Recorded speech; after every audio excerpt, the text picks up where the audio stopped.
Welcome to Witch Hunt, the podcast where for the last 2 years, we have explored the history of witch trials and their impact on society. I'm Josh Hutchinson. I'm Sarah Jack.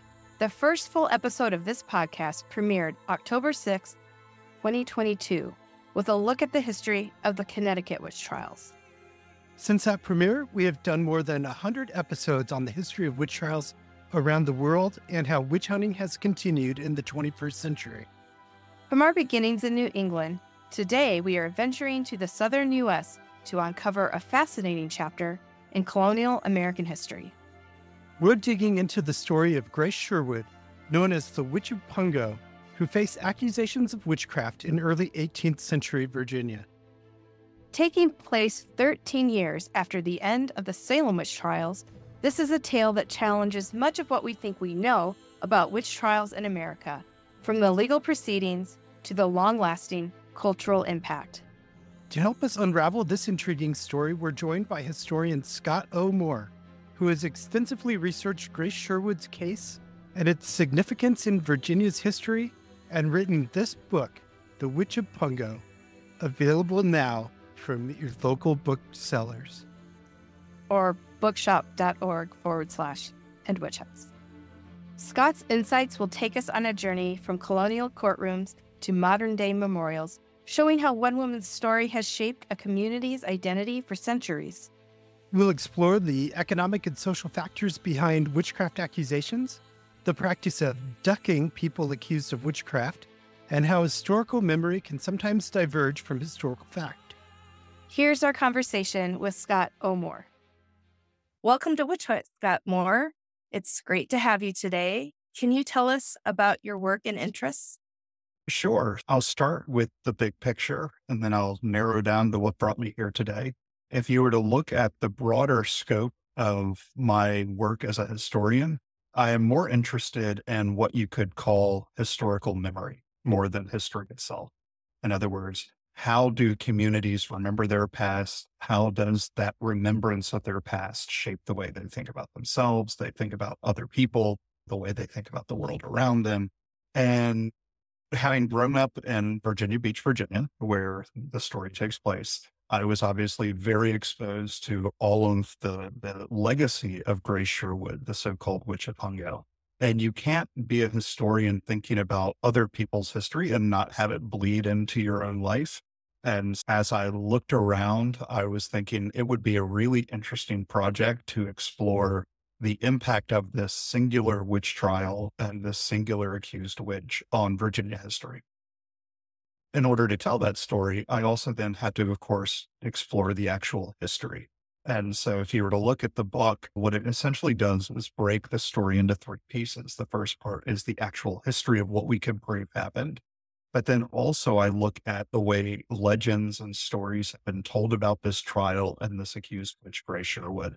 And then I also look at the very long-term cultural impact, the way that culturally this has influenced the way this Virginia witch thinks about itself, thinks about its past, and tells its story. And so it's been a really rewarding experience to get to unpack that story. It's also been a sort of bedeviling story because, as I'm sure we'll get into, there is so much missing from the actual history. And also untangling history and legend can be challenging at times. But I think it's still an important story to tell. And it's been an interesting story. And it's been an interesting experience for me. It's a really interesting book, very entertaining and informative. And it's great for us to get to explore the southern half of the country. We haven't been really south of New England yet on this podcast. So what should we know about colonial Virginia to set the stage? I think the most important, there are 2 things that I think are important to unpack. And as I move into the first one, I think, again, dealing with the historical memory, if you were to look at starting in the 1800s, the 19th century, as we began to really write the history of witch trials in North America, and by that I mean English-speaking North America, there was this perception that witch trials and witch belief was, I'm going to use a paraphrase, a direct quote from a source at the time, was a uniquely Puritan dysfunction. There's this sense of this only really happened because the Puritans were in New England and everybody else was quote unquote more rational. They were less that consumed by these beliefs. And this really wasn't true. The truth is that it's just all of the records were kept in New England while other places were sparser. And so we have less documentary evidence about witch trials in other places, but that doesn't mean that they didn't happen.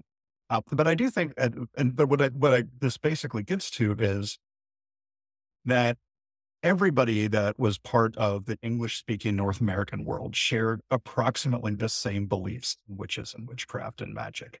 The main difference, and this gets to the second part, is that once you leave New England, the colonial governments were more hesitant to actually prosecute witchcraft as a crime. All of the New England colonies immediately passed witchcraft statutes when they were founded. And so they had their own laws that were separate and distinct from the rest of the English-speaking world. And in all of those cases, using magic, regardless of how, when, and what purpose, was technically a capital offense in New England. And this was not the same in Virginia, for example, where they were bound by the English witchcraft statutes, which treated it as a secular crime, not a religious crime. So if you were to look at, for example, everywhere else in Europe, what witches supposedly did with magic was secondary to the fact that by the standards of the time, they were considered heretics. They were devil worshippers. And so in the rest of Europe, witchcraft was prosecuted as a heresy first and foremost, which is why it was a capital offense.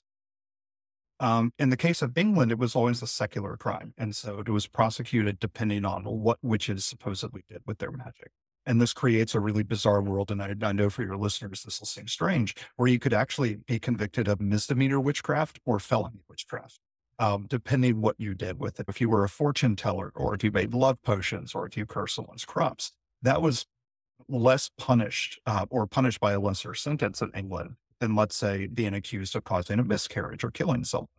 The other thing that I think is unique to Virginia, and not unique to Virginia, but what separates it from New England, is because the governors were less likely to prosecute witchcraft, you essentially had witch accusations more occurring with slander suits, basically someone being called a witch by their neighbor, and then them taking that neighbor to court to reclaim their good name, to try to restore their state. So we have literally dozens of people who were called witches by their neighbors, but only a handful of people were formally prosecuted by the actual government of Virginia for witchcraft. Thank you so much. That's so helpful to set the stage for learning about Grace. Before we jump into who she actually was, would you want to tell us about her in popular lore, or who the Witch of Pungo is known to be? Sure. And so I think and this will set that stage for both, I think, the historical and legendary Grace Sherwood, is that the only records we have from colonial Virginia at the time she was tried in the early 1700s are court records. And those court records, which I know we're probably going to dig into, are very sparse on details. We know what happened in the trial, but we don't know a lot of, for example, we have no idea what she looked like. We have no idea how she talked. We have no idea what she said in her trials. And the challenge, though, is because she was prosecuted, or part of the evidence used against her was that she failed a trial by water. So she was put in water, or ducked, using the colloquial language. And because she floated, that kept the trial moving along. Well, that was a weird event, tying up a woman and putting her in water to see if she would float, to see if she was a witch. And so there's a region of Virginia Beach called Witch Duck Point, and it has been called some variation, Witch Duck Point, the Witch's Duck, or Witch Duck, really since at least the 1700s. And what that did was generate a whole host of legends and stories, some of which are very fantastical, that really have nothing to do with a woman named Grace Sherwood. And once we found out the witch was Grace Sherwood, then they added her name to these legends. So there are very fantastical stories. For example, she sailed on eggshells to bring back rosemary to Virginia, that she was able to cause storms when she was ducked as a way of ducking the crowd that was watching her. But you also began to see, starting in the 19th century, once knowledge of her case was uncovered, people essentially filling in an equally legendary story, which is trying to figure out, okay, who was this woman actually? And in this regard, who Grace Sherwood was has really changed in popular consciousness with the times. Starting in the 19th century, she was this meek, demure woman who was victimized by powerful men around her. And that very much fit the vogue of how writers at the time thought about witch trials, but also thought about the idea of the damsel in distress.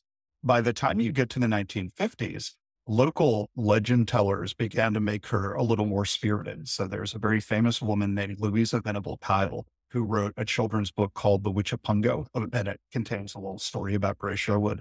And according to Louisa Venable Kyle, who literally told this story off and on for probably 30 or 40 years, Grace Sherwood was this iconoclastic, unconventional woman who was just out of time in the sense of she belonged more in the modern era than in the time she was. And so she offended her neighbors by challenging social norms.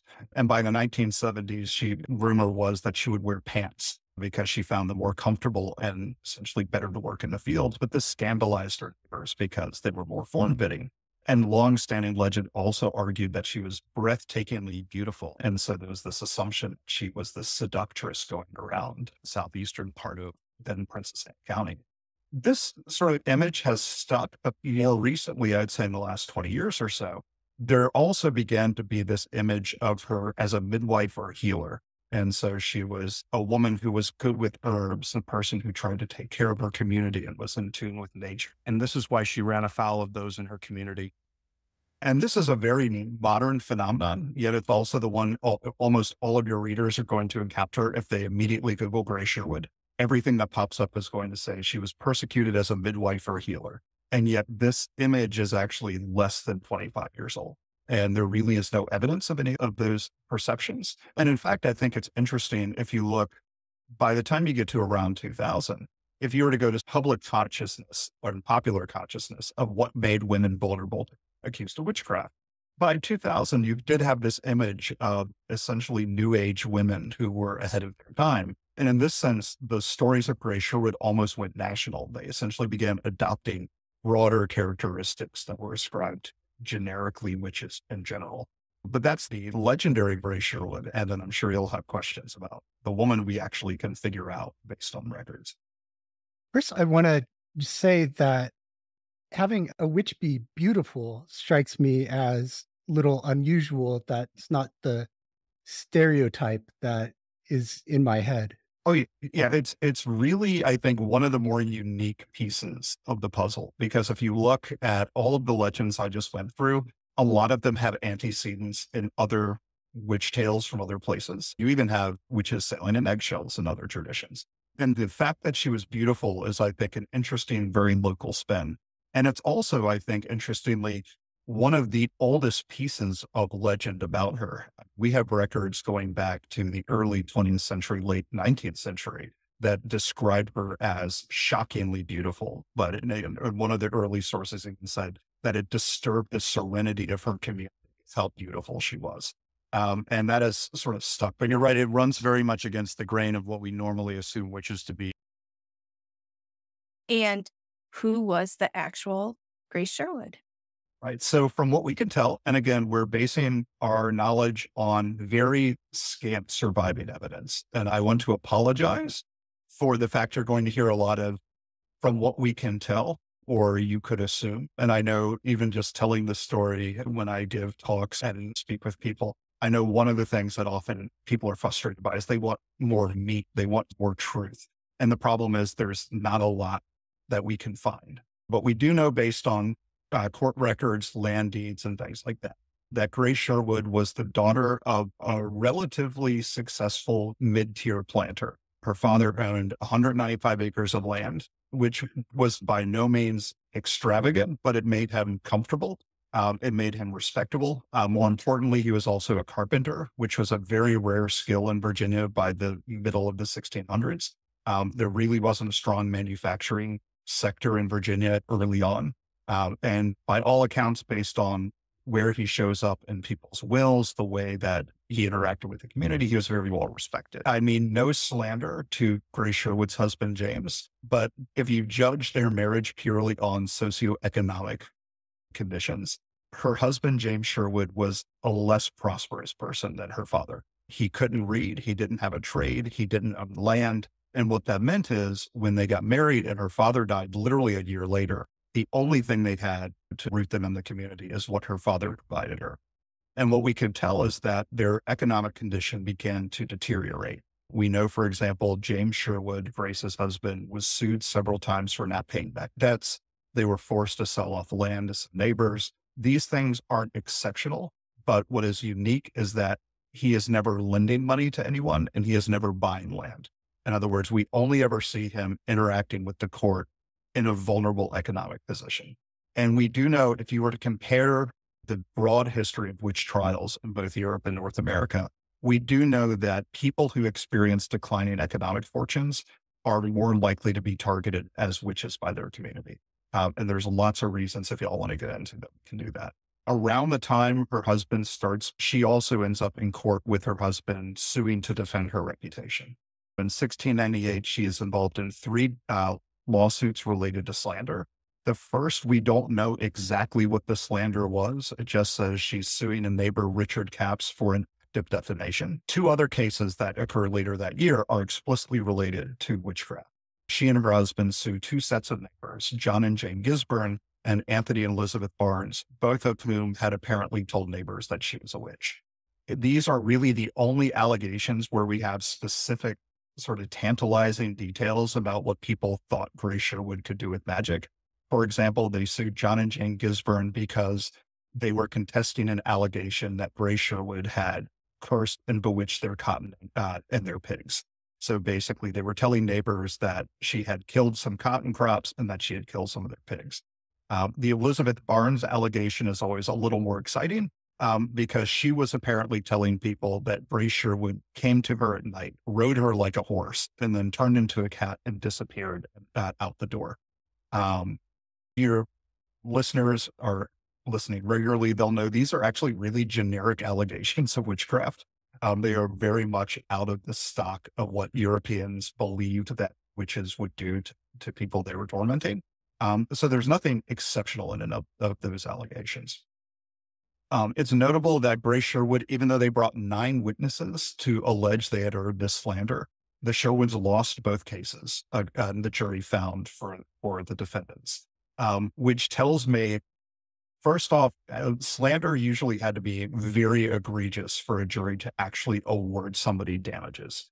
Most of the time, it was an action people took just to show they wanted to reclaim their good name.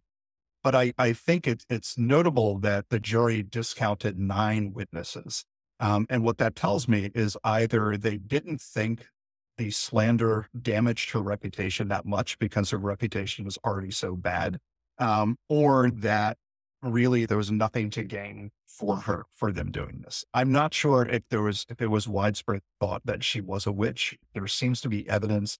If you look, the only people that ever accused her lived literally right next to her, and she lived in a very remote part of Princess Anne County, Virginia. And so I'm not sure how much those allegations filtered outside of that region, but she was suing people that had a lot of respect. She literally sued 2 sitting constables. Richard Capps, the first person she sued, and then John Gisborne were both constables who would have had a lot of friendship and support with their courts. Things calmed down for Grace Sherwood. Unfortunately, her husband dies in 1701. She also loses the title to her land, most likely for not paying taxes in 1704. So those economic vulnerabilities keep perpetuating. And in 1705, she's back in court suing another neighbor, Elizabeth Hill, for assault. So she's basically arguing Elizabeth Hill attacked her. And in this case, she actually won. And the odds are, because there was no other evidence besides the testimonies, Grace Sherwood was probably still visibly injured from that assault. And so there was no denying the fact it happened. But you can tell that she doesn't have a great reputation, because even though the jury fines for her, they literally award her the equivalent of $66 in damages, which is a far cry. I think she asked for something like $7,000 or $7,500. And I'm adjusting for inflation, obviously. But also the jury foreman never signed the verdict, which meant it was never official. So she never received those damages. And we do have evidence the court asked them to come back and asked him to come back to sign it. And there's no evidence he did. And you might think, oh, that could just be an oversight. This is a time where maybe people didn't know what they were supposed to do. Well, this guy, Mark Powell, had been on countless juries before. He had also been a foreman before. More importantly, there is literally an assault case the exact same day heard by the exact same jury that fines for the plaintiff. And that verdict is signed and the damages are awarded. So it was a very specific decision to not award Grace Sherwood the damages they gave her. And what that tells me is they wanted to signal a degree of contempt in Grace Sherwood. They could not deny the validity of her claims, but they didn't want her to actually sort of get the win. Regardless, things get more dire for her because Elizabeth Hill and her husband Luke immediately then accuse her of witchcraft. And this means now there has to be a formal procedure. And at the same time, this is the first witch trial that's had a formal accusation of witchcraft in Princess Anne County in several years. There weren't that many to begin with. There's only evidence of one other formal witch trial, and that ended with an immediate acquittal. So there's no evidence of one where the judges actually had to keep the ball rolling to figure out what to do. I'm not going to get into the weeds of the trial because I'm sure you'll have questions, but basically it drags on until finally, in a last-ditch effort to resolve the matter, as I mentioned, the judges essentially asked that she be ducked, and this is to be evidence of guilt. It's not actually going to decide her guilt, but it's evidence that could be used in the trial itself. And frustratingly, because the court records from the Colonial General Court, which was heard by the governor, those records were destroyed in the Civil War. So we have no idea what the outcome of the final trial would have been if the case was referred to him. But we do know after her ducking, nothing else happened at the county. And so we don't frustratingly know what actually happened at the end of her trial. We just know she was ducked. We do know, however, she lived. We do know she's back on her farm by 1708, where she continued to eke out a living. She did get her land back officially in 1715 by paying back taxes, but she was in court several times for not paying debts. So this tells us she continued to make ends meet, though she did live to 1740 to about the age of 80. And by all accounts, from what I can uncover, she actually outlived everybody that accused her. And so she was last woman standing. But like I said, the sort of final decades were not exactly prosperous, but at least she avoided future legal entanglements. So much of her case seems very typical. The neighborly disputes, the crop failure, and the livestock getting harmed. We see that a lot. But the witch ducking is unusual in the colonies. We've only seen that a couple times in New England. Can you explain what the purpose of that test was and how it worked? Yeah, it's if you want to be official, historians like to call it a trial by water or a water test. And it's based on the medieval belief that water repels evil. And pure water, especially running water of a river, would be repelled by evil. And therefore, if you put someone unclean in it, they would float unnaturally. This was part of a wide series of medieval tests that were used when you had a trial, but you didn't have evidence of who might be guilty. And let's say you have murder, theft, something like that. And we could spend literally an entire podcast talking about the very bizarre trials that Europeans use to determine guilt. For example, you'd have a thief hold a red hot iron to see if their hand burned. And if it didn't burn, then that meant they were innocent. If it did burn, that meant they were guilty. All of this was based on the idea that God would not allow an innocent person to be unjustly convicted. And so there would be divine intervention in these tests. Almost all of them had fallen out of popular use, except for trial by water, which became almost exclusively associated with witchcraft. The idea that witches, being the devil's servants, would be unnaturally repelled by water. That said, even though thanks to Monty Python and a lot of other sort of popular consciousness, we see this as almost the go-to test to determine the guilt of a witch, as you rightly point out, it was relatively infrequently used. In fact, we have more evidence of it being used by vigilante mobs to determine if somebody was a witch because they're frustrated the courts aren't doing enough. And many of the cases you mentioned in New England are actually, there's several in Connecticut where I live, where mobs basically attacked the supposed local witch, tied her up and put her in the water. And if you look, even at the time, you could go back to the 15 and 1600s to see very rigorous fighting over the validity of this test. Plenty of people who very much believed in witchcraft were also saying, we don't think this can actually work. And you have lots of skeptics that point out all the various ways somebody might sink or float, depending how they're put in the water, how body weight is distributed. Because nobody is technically supposed to die, most of the time somebody was holding on to the rope. And so the idea was if it looks like they're about to drown, you have to pull them quickly out of the water. If you have two people holding a piece of rope and they're really nervous already, and all of a sudden somebody's acting weird, what's to stop them from, let's say, pulling it too hard and making that person look like they're floating simply by how the rope's held? So plenty of people pointed out these issues. There's another thing that taints the test, and that is during the English Civil War in the 1640s, a man named Matthew Hopkins, who was a Puritan zealot, proclaimed himself to be Witchfinder Joe. And he argued that he had a divine calling to eradicate all of the witches from England to help in the unrest of the Civil War. And over the course of about 2 years, he was responsible for the worst witch hunt in English history. He was responsible for the death of around 300 women in a very short span of time. And his preferred method of determining the guilt of the accused witches was ducking. And because the Puritans lost the Civil War, and also because of the fact that you had this association, it was a very dubious test. And in fact, I think that reality that Virginia or that the Princess Anne County Court resorted to this test is a really clear sign that they had no idea what to do to make this go away. And I think it was a last ditch effort to try to resolve the matter. Even in the court records, they say this was to finally decide if she was guilty or innocent. And to sort of determine once and for all what should be done. And I think it's part of the reason I'm suspicious of that she was ever formally tried in Williamsburg, which we'll talk more about that in a second. Part of the reason I'm suspicious of that is because the only evidence Princess Anne County could really give is that we think she floated when we put her in the water. And keep in mind, this is over a decade after the Salem witch trials, where you have now at this point libraries of books being written about the injustices that happened because of dubious evidence. And so, would Virginia's government, knowing full well of what's been going on in New England at this time, be willing to formally prosecute a woman based on something so dubious and so questionable? I'm suspicious. But I think it's a sign of desperation. If you'll indulge about 30 more seconds, I do also think there's another reason she might have been ducked. And that is, as rare as she is the only known case where a woman was ducked to test for witchcraft in Virginia. But women were ducked constantly in Virginia as troublesome women.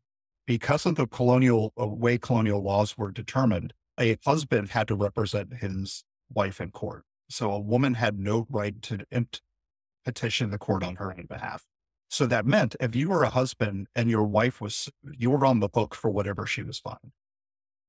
There were so many slander suits and other cases involving women that were gossips or scolds, or I'm using the language they used at the time, that Virginia finally passed a law that said, okay, husbands, if you don't want to pay the penalty, you can have your wife publicly ducked instead as a form of almost public humiliation.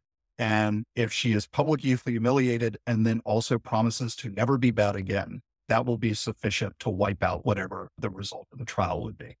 And so in my mind, knowing that association and knowing that the court would frequently use that as a tool of punishing women that were seen as problematic in the community, I can't help but think in their mind, this is a 2-for-1 thing. They're able to signal they're taking the witchcraft accusation seriously, while also signaling to both Ray Sherwood and the community around her that they think she's a problem and she needs to essentially get in. And there's no way also the witnesses of the ducking would not have had that association. And so I think there's two things going on. She's humiliated in public and frightened, of course, by being ducked in the water. And that kind of serves just to say, don't do this again. Absolutely. And I think also for the folks that thought she was a witch, that vindicated their suspicion, seeing the fact that she floated. And for the rest of the community that just really didn't want to see her in court again, we're signaling to her, get in line. And I'm sure she got the message herself, because she doesn't show up in court for anything besides very mundane matters related to economics. There are no more disputes with neighbors. And so that doesn't, obviously we can't say she got along with her neighbors, but nothing rose to the point where people felt the need to bring her to court or she felt the need to bring her to court. And it would obviously, even if it didn't result in a formal conviction for witchcraft, it would have been a very obvious signal of the community of trying to essentially, as I said, put her back in line, which is what that punishment was meant for in most other cases. And Did they happen to do that in Connecticut as well? I would have to check. I'm sure the idea of the ducking stool was really common, Yeah. and it was, and so I'm guessing there probably would have been some possibility, but I don't want to get a recipes because I haven't dug into it. Yeah. I'm curious. I descend from Winifred Benham, who Robert Califf reports as being ducked during her last witch trial. So I was curious if her and her husband were not community favorites also. Yeah, it's just, I'm sure that association probably filtered out of Virginia, but I do know Virginia actually took the step of literally passing a law where it was a formal punishment that was almost exclusively reserved for what they called brabbling women, women who just talked and gossiped and just didn't stay in their appropriate lanes. And there are plenty of court cases where we have women repeatedly submerged because many counties actually had a formal ducking stool, as I mentioned, which was this little device that literally put underwater and could be held until they cranked it out again. And so a woman would be essentially held underwater while she was tied to this chair. And then that would happen several times. And we know based on other counties that women were essentially required to promise to never do bad things again as part of the ducking. When they would pull her out, they say, "Are you ready to be good?" And if she seemed hesitant, they would put her back in. And it was obviously a public humiliation and a form of public torture of women were seen as challenging. I find this so informing because and I wasn't aware of this until this conversation, but I know that some of the trials that Governor Winthrop Jr. was on, I think it was Catherine Harrison, he told her to straighten up. And I always thought, why are they doing that? But evidently, women were really told to straighten up, like physically too, it sounds like. I didn't understand that element of it. Absolutely. And we know also, and again, you can see this with Grace Sherwood's case, but I think looking at other cases of witchcraft helped to make her case make so much more sense. We know that one of the things, especially in North America, that made women vulnerable to being accused of being a witch is essentially a rapidly declining reputation. In other words, it starts out with, oh, she argues too much with her neighbors. Oh, she doesn't do things the right way, or she's challenging the way things are supposed to operate, or she's a gossip, she's a scold. We think she has questionable sexual morality. And these things essentially compound until finally, when people have something unusual happen, they're like, we need our witch. And so obviously it's her, because who else is going to be a witch? It's going to be the woman who's not doing things the right way. And so it's really hard to not see a lot of the punishments that were done when supposed witches were investigated or punished when they weren't executed, but if they were punished in other ways, to also not look at that in conjunction with the way colonial governments punished women who challenged social norms, which was all of those things were legislated. In other words, the idea that a woman had to be faithful to her husband, a woman could not gossip or talk ill of her neighbors. All of those things were statutory so that you could be prosecuted for essentially those things. And I want to go back to something you mentioned earlier. You talked about how a decline in a person's economic status contributes to witch hunting. And we've certainly seen that in cases like in Salem with Sarah Good, who came from a good family, but inherited basically nothing and was reduced to begging for assistance. So how did economic decline, how did that play into Grace Sherwood's trial and other cases like hers? So I think there's only two things that are going on. And I want to acknowledge I'm very much sitting on the shoulders of much better historians than me who have dug deeper into the witch trials in other places. This is the context that I use to help me make sense of looking at Grace Sherwood's circumstances. Two things are going on, especially in the Puritan case. Somebody who experienced rapid decline in economic fortune, that could be seen as a sign of God's displeasure. Obviously, God is withdrawing favor from that individual. And I say especially in the Puritan case, but also in general and the broader Christian world during this period in Europe. That could be seen as a sign of something amiss. I think the more robust answer is, and this is going to involve sort of two things. We're going to have to try to do the dangerous work of peering into psychology. But for example, we know that in a small community, for especially, let's say, a New England colony or Virginia at this time, which is a very small population, if somebody is poor, they're going to occasionally need assistance. They're going to need to borrow money, or they're going to need help. For example, they may need to, let's say, beg for food or beg other assistance. And we know that when people beg their neighbors for things, that breeds resentment and frustration. And so often what would happen is people would ask for things and they would be denied. And we know that often these denials would then be followed by allegations that the beggar was a witch. And there are two things that can often go on. Some historians have argued it's basically displaced guilt. In other words, I know from let's say, a charitable Christian perspective, I should help my needy neighbor, but I didn't. And so I feel bad about that. And so how can I make myself feel less guilty for not doing the godly thing? Well, obviously she was a witch. And so I was righteous in not giving it to her.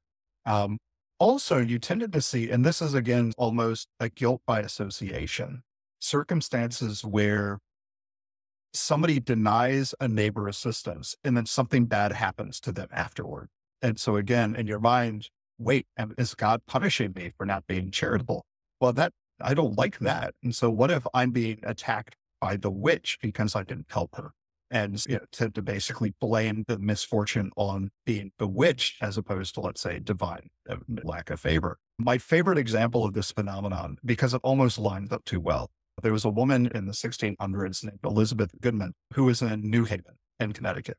And we have two cases. We know that she was a beggar who tended to beg aggressively in the sense that she would be very insistent for assistance. And neighbors thought she did so in, quote, a sullen and ungrateful manner.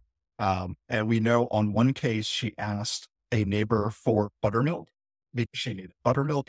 The neighbor said, I can't, I need to give it to my pigs. And she apparently looked at him and said, but it won't do your pigs any good.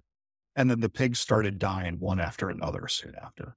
In another case, she asked a neighbor for beer and was told that he didn't have enough to give. And then all of a sudden his beer started going sour, even though he kept brewing fresh batches. And so take that sort of association, almost ironic misfortune followed after you deny assistance. And then, well, that's obviously your witch is. Thank you so much. What do we know? What do we need to know, or what can we know about her trial after the dunking? And so, as I mentioned, so if you look, there's a whole series of events that lead up to Grace Sherwood's ducking. Most of it, to be honest, is back and forth with trying to get evidence. The only evidence the court was able to find was that she had suspicious marks on her body, which were seen as devil's marks or witch's marks, so sort of sign that she was in league with the devil. But they didn't have much else. And we know, for example, Luke Hill, who was the one who brought the case against Grace Sherwood, was frustrated by what he saw as the court dragging at the county level. So he actually took the very bold action for a guy who's essentially very lower middle class and wrote the governor of Virginia personally and said, I want you to intervene and prosecute Grace Sherwood. And he referred that to the attorney general. The attorney general reviewed everything and basically said, the charge is too general. I need something specific. Because remember, in Virginia, you had to be accused of specifically doing something, witchcraft. And so all the charge said is that she bewitched Elizabeth Hill. Well, what specifically did she do?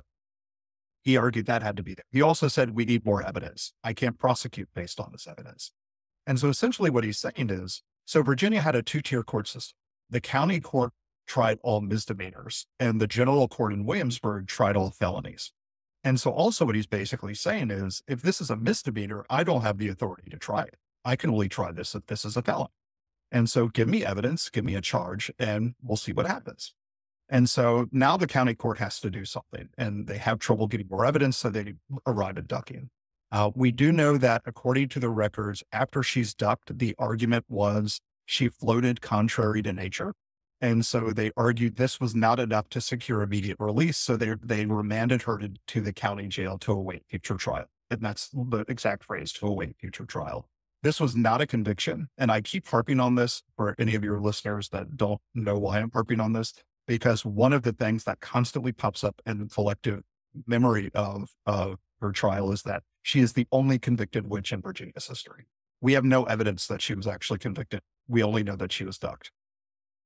The county court did not convict her. There was never a jury that heard the case. The judges never rendered a verdict. They essentially just said, we need to hold her in remand until future trial happens. The fact that there is no trial that takes place in Princess Anne County signals they didn't have that trial.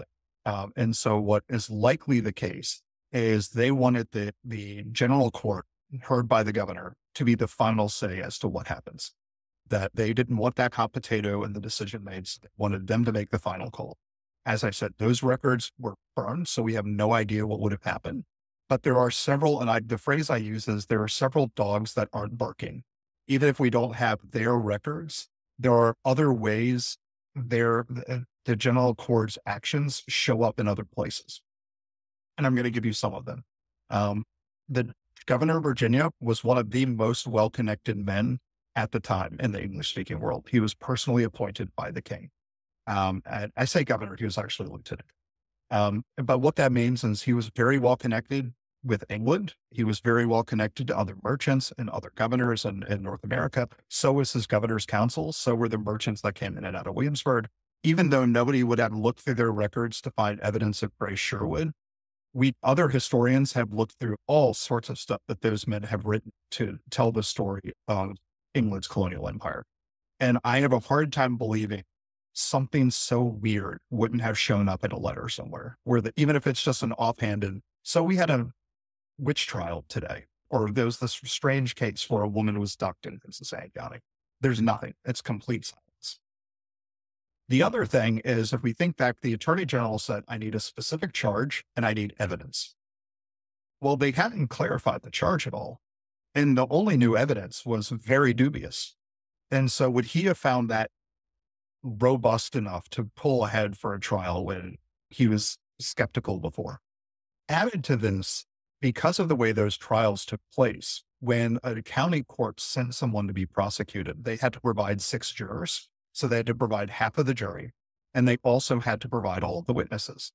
And so that meant people had to pay to travel to Williamsburg, which would have been a week's, if not months' journey, if you think about how long the trial may have taken. And so it was very expensive. And the way Virginia law worked is whomever lost the trial. So if you were prosecuted in the general court and lost, you had to pay for you to go and everybody else who went. So it was an enormous financial hit too. If you couldn't pay, then the county and the colonial government divvied up the cost. There is no mention in the Princess Anne County records of having to settle accounts for this trial.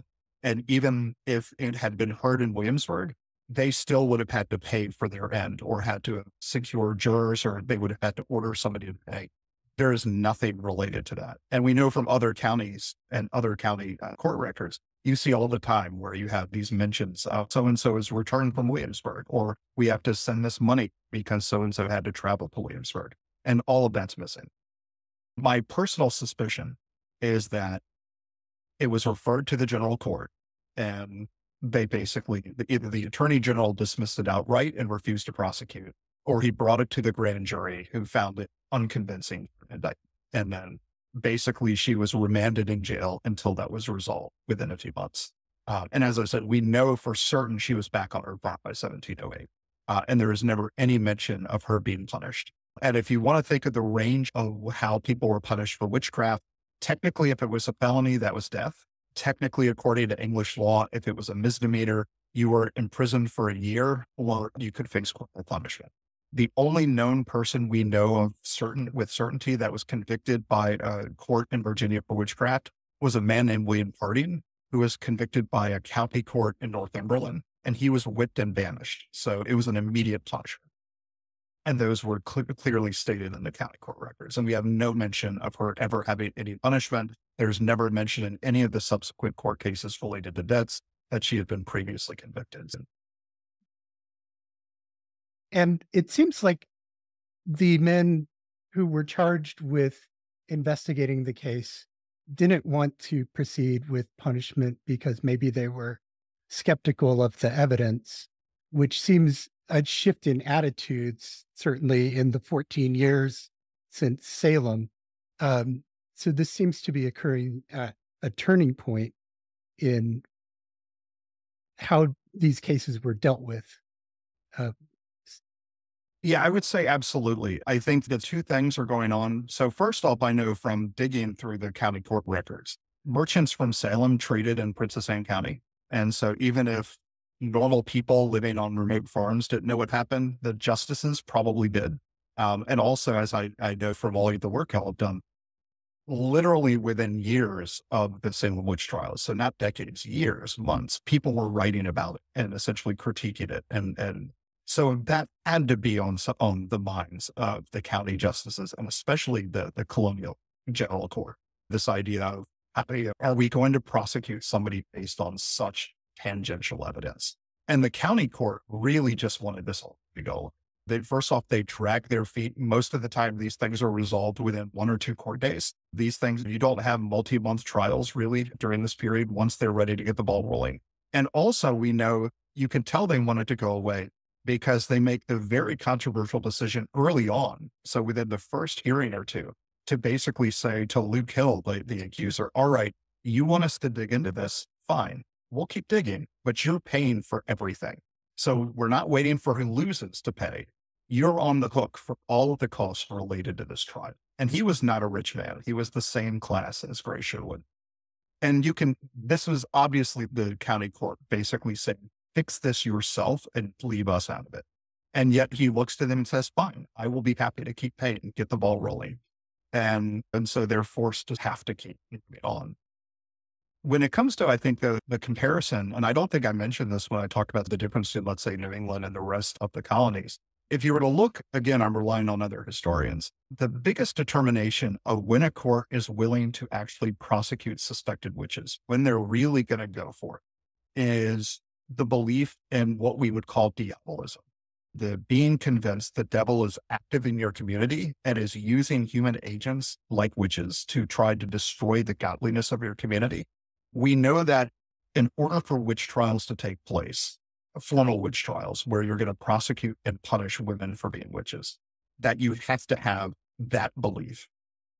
And you certainly had it with the Puritans, where they were very convinced God was attacking their city on a hill. And if you look at other jurisdictions in Europe, it waxes and wanes. And so when you have this fervor, that's when you get these periods of intense witch. For some reason, I have no explanation. The only thing I can say is that it's not that they are more rational and more intelligent, but for some reason, English jurisdictions, and this filters into all of the non-New England colonies of England, were never worried about diabolism. There was never this conviction that the devil is active in the community and you have to ferret out the witches. Instead, they're worried about witchcraft the same way normal people are, which is, oh, what if we have a witch who's cursing my crops and we have to punish her because she's cursing crops? There's not this belief in satanic conspiracies that's driving their fervor. And I have no idea why, but that is a sort of X factor that's very much missing from those governors. Yeah. I'm curious if she has any memorials and if she's had any exoneration or anything like that. Yes. In fact, she has. So there's lots of, I'll call them informal memorials. As I mentioned, and Virginia Beach has been telling stories about her literally for centuries. There is that children's book I mentioned, The Witch of Pungo. Pungo, by the way, for anybody who's, what is this Pungo place? It's the name given to the small little village that she near. She actually lived about a 20-minute drive from it today, but it's this little tiny rural spot of Virginia Beach, which is this large sprawling city. But if you go to the southern tip of the city, past the ocean front, it's this rural area. And so there has been for decades until COVID, an event called the Pungo Strawberry Festival. And one of the dignitaries of that was an honorary witch of Pungo, where people got together and awarded the title to somebody who was a particularly good public servant. And so people who worked with the community well, did charity work, were the honorary witch of Pungo, with lots of jokes of only in Pungo is it an honor to be called a witch. But more formally, there is a highway marker near Witch Duck Point in Virginia Beach that was put up in 2002. That is essentially the standard historical marker you would have near other significant sites. In the early 2000s, there was a woman named Belinda Nash, who was the city's sort of authority on Gray Sherwood, who by all accounts felt this very passionately deep connection to Gray Sherwood and her story. And she very much took it upon herself, even though she had no relation. She actually came to the area from Canada. She took it upon herself to exonerate and honor Grace Sherwood. And so it's thanks to her efforts that in 2006, Governor Tim Kaine did formally, quote unquote, restore the good name of Grace Sherwood. It was not a formal pardon because, again, we have no evidence she was actually convicted. And I'm sure there is somebody in the governor's, at the time's legal department that's like, we cannot issue a formal pardon. We don't have an actual conviction. Also, Virginia doesn't normally pardon posthumously, especially somebody from the colonial era. And instead, what Tim Kaine did is write a personal letter to Belinda Nash that restored the good name of Grace Sherwood, acknowledged the injustice of her ducking. But that was not, the nuances in that were totally lost, and everybody said Virginia just pardoned their witch. And so there was a lot of fanfare because by this point, Belinda was having annual reenactments of Grace Sherwood's ducking as part of her work with the historic house. The next year, she built a statue to Grace Sherwood that very much reflected the way Belinda Nash imagined her as this midwife and healer. All of these events were attended by a lot of local leaders and dignitaries. The mayor of Virginia Beach read the governor's exoneration. City council members were at the statue's unveiling. And Belinda Nash was also responsible, or the driving force, for getting the church that ascribes itself as the parish church of the whole area for the colonial period to put up a marker that honors Grace Sherwood. So there are several that were all put up thanks to the efforts of Belinda Nash before she died in 2016. And also for any of your listeners who are interested, they're all like within a walking distance from each other. If you were to drive to where the statue is, the marker is literally like 100 feet away. And the stone that's in the church's front lawn is like a diagonal walk across the street. So all these things are within a walking distance. It sounds like she's a very important figure in the local history and to Virginia as a whole as being what you said as Virginia's witch. Absolutely. And a lot of this is because she was the first set of records of witchcraft in Virginia that were uncovered back in 1833. My suspicion is, and it's more than a suspicion, it's because of the name witch duck. And to give you a brief sort of analysis of why, if you think about it, nobody has access to records in the 1600s. Nobody can go to the county court and read through things, or the 1700s. And you don't have newspapers at the time. You don't have books written about it. But what you do have are stories. And you have a name called witch duck. And we know from folklore fieldwork that all it takes is a weird name, a weird place, or something that looks strange, and people will tell stories about it. And so you had this name of witch duck, and you had these legends about witch duck. And in 1833, the county clerk of Princess Anne County was hand transcribing all of the earliest colonial records to make sure they were saved. And he was responsible for specifically writing out the 5 pages related to her ducking and sending it to the Virginia Historical Society, where it got published. And from that point forward, she was literally Virginia's witch. For the next 100 years, she showed up in literary magazines and things like that. And we know also that from folklorists that had done fieldwork, a student named Betty Oliver was there in the 1960s. And she made the argument that folks around witch duck have what she called an ironic pride in Grace Sherwood. There was also a historic house in the Pungo area that was an old farmhouse, very dilapidated by the 1990s, but everybody said it was Grace Sherwood's house. It was not Grace Sherwood's house, but local legend had that was her house. And by this point, it was literally collapsing. It also didn't have plumbing or electricity. And you couldn't add them because of where it was located. And so the Fish and Wildlife Service bought the property it was on, and they were like, we have this dilapidated farmhouse. And the survey report literally says, I'm loath to advocate tearing this house down until we find out if it's Grace Sherwood's. And he goes, because we don't want to offend the quote unquote affection that the area has for her. And she is a very active part. Her story has literally been, I detailed in the book, sculpted, reenacted, quilted, drawn, sketched, performed on the ocean front for tourists. And she's this sort of signal point of what it means to be Virginia Beach. As the area grew and expanded, it became a local legend and a local tradition that old timers could latch onto to give them bearing and connection to their community as it changed. And newcomers could add to basically help them feel acclimated to their area. And what I would argue is that, ironically, that's perversely more important than the actual history of the woman who lived, because all of this was done without really a strong grasp of who that woman actually was. And so that cultural impact, though, few could have ever assumed that she would have the cultural resonance that she's had. She certainly couldn't have. Thank you, Scott. And now Sarah has this week's edition of End Witch Hunts News. Here's End Witch Hunts News. The association of women with witchcraft has historically served and continues to function as a mechanism for obscuring truth and designating scapegoats, a normalized practice that extends far beyond the early modern period into our contemporary society around the globe. Witchcraft accusations serve multiple purposes of shifting blame.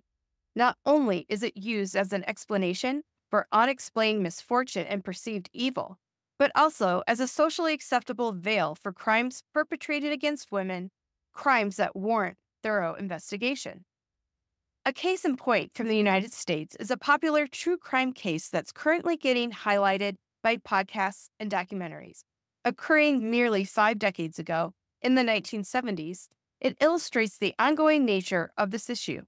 The unexplained death of a missing female teenager, while not officially classified as homicide by officials, was emphatically attributed to satanic sacrifice by officials.